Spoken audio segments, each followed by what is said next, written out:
Hello, everybody. This is Zach Said It Again. I'm your host, Zach Cooley, and I'm honored to be here with my friends and travel agents, George and Ryan Koltypin. They have helped my family and me through 2 Disney trips thus far, and hopefully many more. So I'm honored to have them on the podcast to talk about some of the Disney magic that my family and I have just experienced. So thank you so much, George and Ryan, for being on the program today. It's an honor to be with you too. We're very happy to be on your podcast today. Thank you both. And I guess what I want to know first is how did you guys get involved? I want to know how you got involved with as a Disney travel agent, but I guess before that there has to be a love for Disney. So let's You're right. Let's start back at when the love for Disney began for the two of you. Well, actually, I brought it to George. My family and I grew up going to Disney every February during vacation time. My grandparents would go down during the winter, and we would go and visit them, and then go to Disney for a week. So I've been going to Disney since I think I was 5. And then when I met George and we got married, I introduced him to Disney. And then as our family grew, we actually became DVC members, and because we love it so much, because we go every year. You introduced me to possibly working as a travel agent because it was work from home, and we enjoyed Disney so much, and there was an opening for a Disney travel agent that is just strictly Disney, and we thought it was a good idea for me to jump in about 5 years ago. So it's been a trip. Then he took me along for the ride, so we're kind of just going at it together, and it's been a great experience. Well, you're very, very fortunate to have been able to go to Disney every year. I have been to Disney a total of 5 times now, and I feel very fortunate to have been just those 5 times. I think it is something that everyone should experience at least once in their life, particularly if you have children, because to experience it as a child is one thing, to experience it with your child and watch the magic come to their eyes is a whole new experience. And you and Ryan, you and George have been married how long? 22 years. And you have how many children? We have 3 kids, 2 boys and a girl. So you grew up in Connecticut, or? Yeah, we both did, actually. I grew up in West Haven, Connecticut, about maybe 20 minutes from New Haven, and George grew up in Stratford, Connecticut, more towards the Bridgeport area. And around 30 minutes from New Haven, which is south, right in the middle, in the central southern area of Connecticut. If you don't know where Connecticut is, it borders with New York. So, just to throw it out there. And I'm talking to you now from what city in Connecticut? North Branford. It's a little east of New Haven, which we were referencing to. I was stationed in Germany at one point, about 23, 24 years ago, and Ryan came out, and we enjoyed the scenery, the landscape, the little towns all over the place, very quiet. And we wanted to we came back to Connecticut, and we kind of wanted to emulate that. Not as busy, not really that much, um, big buildings around and a lot of chaos. Where now we're kind of we looked at Durham first, but Mm-hmm. it's a pretty good settle what we did in North Branford. Mm-hmm. And if anyone is wondering why I have travel agents in Connecticut when I'm from a small town of Southwest Virginia, it is because I had a friend by the name of Angel Calfee who was briefly associated with a Disney travel agency, and when we decided we wanted to go to Disney in 2024, I reached out to her and said, "Can you hook me up?" And she said, "Well, I'm not associated with it anymore, but I can give you somebody who is." And in doing so, she did me a great turn because George has always been wonderful and helpful to myself and my family. And and I've only had a couple of phone calls with Ryan, but she's always been exceptionally nice too. And even though we've never met in person, they have become great friends. And if you join their agency, they will not only be your travel agent, they will be your friend as well. What is the name of the travel agency you are working for? Enchantaway Travel. Mm-hmm. And indeed, they know how to place the enchantment on the trip. Now, something special, not necessarily special, but the accommodations that I have to have as a disabled traveler, being wheelchair bound and requiring special things like lift equipped vehicles and things like that. You had somewhat of a connection to that, George, because or were sympathetic towards that anyway, as you are a disabled veteran. Thank you for your service, by the way. Thank you. And what if you want to talk about it? What service? What part of the service were you in? I was in the Army Mm-hmm. for about 10 years, and I am 100% service connected, disabled through the service.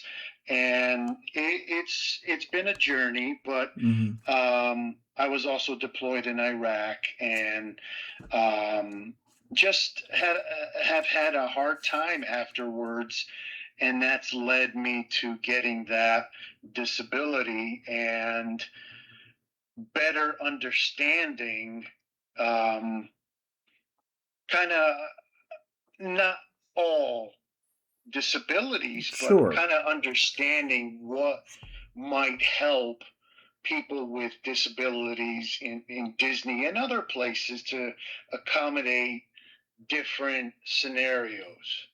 Right. And if you're in the Disney groups on the internet, which I am, because I can't be in Orlando every year, I need to have that aesthetic. I need to see Mickey Mouse on my Facebook page every day or We do something too. something something to do with the Magic Kingdom. So I'm in the groups a lot and I pay attention to the things with the disabilities, and everybody is upset over the disability access pass because that has been limited to people only with autism and sort of neurological type disabilities, That is and correct. everybody is in an uproar over that. I was denied the disability access pass this time because cerebral palsy was not in that realm, and that did make things more difficult for us this time around. However,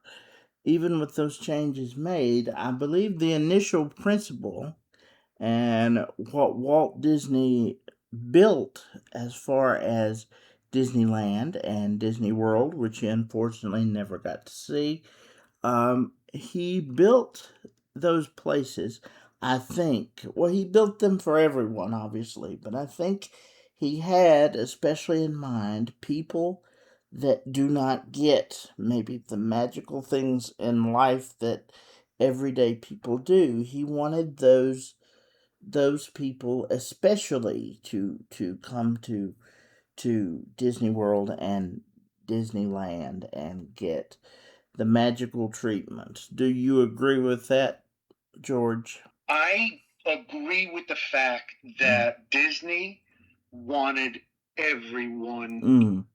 to come and enjoy the magic that he created. That I knew, and that's what I try to emulate to everyone that I help, because it truly is the most magical place on earth, in my opinion. And it's just through through the current technology and um, just things that Disney has been doing, it's slowly been accommodating more rides that everyone can take advantage of. And actually, Zach, you can speak more to that about the trips. Okay, I was just gonna say, it's frustrating for us as well, not with the whole change of the disability Mm. stuff, and George having PTSD, we were able to use it for him to just kind of go through the rides quicker. It's very difficult for him to stand in a big crowd for a very long time. But I think Absolutely. that's what's so great about George is that we have learned ways to adapt for him to be able to still enjoy Disney without Right. the fear. I don't know how he does it, but it's one of his most favorite places to be, even though it's so crowded. But he really has figured out a way to be able to be in the park, to be able to go see this and that, but also help himself when he needs a break. He knows where to go. If he's had too much, he knows it's easy to get back to the hotel. So that's one thing I think we really pride ourselves as being able to help everybody get to the parks, experience the magic at Disney World. Well, I'm so glad that you said PTSD because as I've already said, I'm wheelchair bound. I have cerebral palsy, but my wife has PTSD. She does not have it through service and combat issues, but diagnosed with complex PTSD about 5 or 6 years ago, and being being in crowds are very difficult, very overwhelming for her. But there is something about Disney that she realized she must have a scooter when she goes because she has, physical limitations as well, and very susceptible to heat and things like that, and because she has cardiac problems as well. And the fact that she does all this and takes care of me and takes care of our 12-year-old daughter is amazing and does that on her own. And she doesn't like to travel and go a lot of places because it is more trouble than it's worth. But Disney is that one exception. And that's what makes Disney our place, you know. Absolutely, us too. And Yeah. and I'm so glad that you mentioned that because if you suffer from that, whether it's combat or life trauma or whatever, you can look at me and see that my disability is obvious. You can't look at Emily and see what she suffers through every day. But in some ways, she is more incapacitated than I am because of what she has to go through on a daily basis. Despite the crowds, despite the heat, despite all of it, Disney is our place. And I don't know for sure, I don't have the documentation that Disney built these places for people with disabilities or terminally ill children or anything like that. But it just seemed to me like, with you see all the great things they do with Make a Wish. It just seems to me like that Disney would have wanted to make sure that any child that didn't have the joy that every child should have, that he designed that so that they could be out front. Which, when I went to Disney World in 1999 and 2000, if you were in a wheelchair, you did go straight to the front of the line.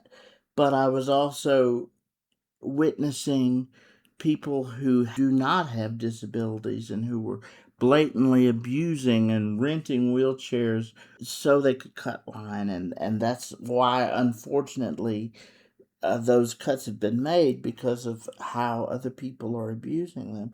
It's a real insult to people who have to battle these things every day. I hope it's something that we can see rectified, but it doesn't look like going in that direction. Despite the cutback, very obvious that I have what I have.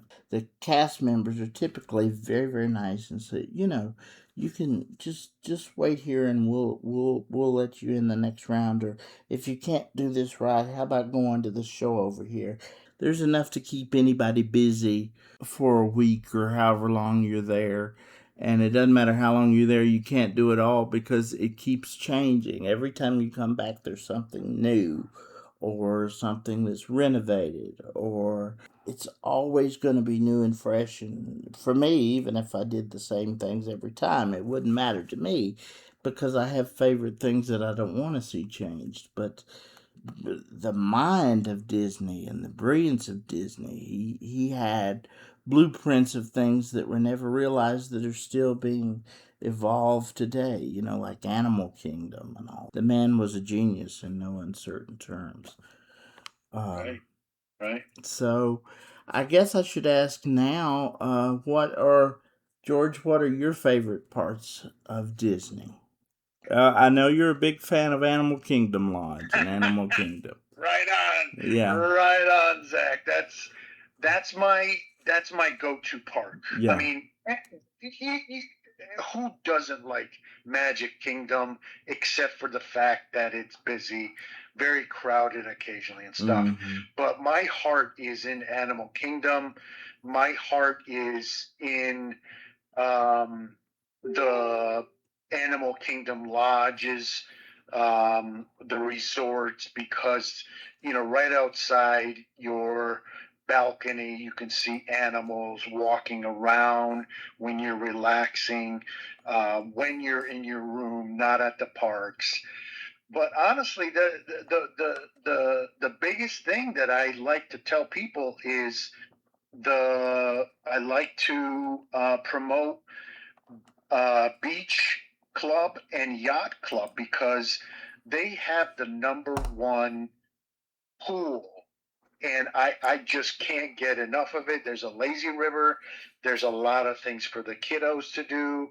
There's like I don't know exactly 5 to 6 pools that you can enjoy. Teenagers can. There's a volleyball in that, and it's very close to one of the parks that you can walk to, that is not far, and the gondolas are right there, the Skyliner. You can get into Epcot if you have a ticket. Mm-hmm. Right. And that's the beach club, yacht club. But there are so many different resorts that offer so much different stuff, and it's really, and that's what I like to do, is guided, because guided to the point where the client is happy, because Mm-hmm. it's your trip, Mm-hmm. and you need to experience that magic, so you are happy, and Yeah, because not just just just walking around, or not being able to be happy at your resort. absolutely, because no matter what, we know, no matter where you stay or what you do, they're going to spend a lot of money. Disney is one of those places one of the very few places, as a disabled traveler, that you can get your money's worth. And even if you have difficulties, and we always have bumps and bruises no matter where we go and how we travel. But the magic always seems to outweigh the trouble that you have. Right. And Absolutely. that seems to be only Disney seems to be the only place that can happen. And if there was ever a human that possessed the magic of Disney, it would be my mother, and it was her that paid for our trip, and we were all set to go to, I believe, Port Orleans, Yeah. and my father passed away last October, one day after his 83rd birthday, and he was not well. And we knew that his time was limited when we booked the trip, but he was determined that he was going with us this time. And I think he was fighting very, very hard to make it so that he can go with us. So we were all set to go to Port Orleans, and then my mother calls me back because my brother in law was getting out of the military. The day we get back from Disney was his last day in the military. And she said, if we get Lewis to get the tickets, he can get us a military discount. And she calls me and she said, there's 3 rooms that have opened up at the yacht club. One is handicapped, the other one is military and dog friendly because they were bringing their dog. And I said, I think Dad just opened up 3 rooms for us at the yacht club. And Mom said, I think you were right, and I've always wanted to stay there, so I think we're going to the yacht club. And she said, but let me think about it, and let me think about it. And I thought, I'm not sure what there is to think about, but she said, let me think about it a minute, because it is a lot of money. And I said, okay, you're paying for it. We'll stay wherever. We don't care. Because we're not going to be in the room a whole lot anywhere. We hadn't planned on it. And so maybe 3 minutes had passed, and she calls me and she says, we're staying at the yacht club. I said, I kind of knew that, but okay, great. And my wife is hooked. Like, she doesn't want to stay anywhere else, because my daughter's favorite thing, because she's hitting the teenage years, she would rather, the last couple times we went on this character challenge. Meet as many characters and be photographed with as many characters as we can. She would rather be at the pool, lazing around the pool, and my wife, with her conditions, that was better for her too. And that pool was the greatest pool in the world to do that, and they absolutely were hooked. So when you said yacht club and the pool, I said I gotta mention that, because that she like doesn't want to stay anywhere else. If I get another opportunity and have the money to stay in a deluxe resort, I would like to try the Contemporary, because it's the closest one to Magic Kingdom, and I know that's where we'll be spending most of our time. And you can get the monorail from there, and we've never ridden the monorail together. But they were hooked on that pool, and I don't blame them, because I did go take a look at it, and it was awesome. So Yeah, it's a great pool. We have stayed at Contemporary before, and it is another amazing mm-hmm. hotel. Like you said, you can get the monorail from inside the building, and you can watch the fireworks from Contemporary. But also, you can walk. We most of the time we ended up walking because it was easier than waiting for the monorail, and the kids loved being able to go walk right across the street and go right into Magic Kingdom. So that is very much another amazing hotel and that they have. and another reason I want to try it is because my dad and I, we love breakfast food, and we were the only 2 people that really like breakfast food, and I really missed having my dad to go to breakfast with every morning at Disney. But we did the Garden Grill character breakfast this time, which was absolutely phenomenal, and the characters were great. George tells me, and I've seen the menu, and it sure sounds like it, that the breakfast at Chef Mickey's cannot be beat. So tell me, Absolutely. tell. Absolutely. If you can, and there's all sorts of different restaurants, but the character restaurants, and especially Chef Mickey's in the Contemporary, Mm-hmm. is a wonderful breakfast. You get the main characters, Mickey, Minnie, Daisy, and Goofy, and Donald, all come around. They Yeah, visit every single table, they and do. you can take pictures with them, and it's just an experience to add to the phenomenal magic that you get, Mm-hmm. from Disney. Right. And coming to the end of this first part, George and Ryan have graciously agreed to stay with us for another episode. So stay with us and stay tuned for part 2. We'll be right back.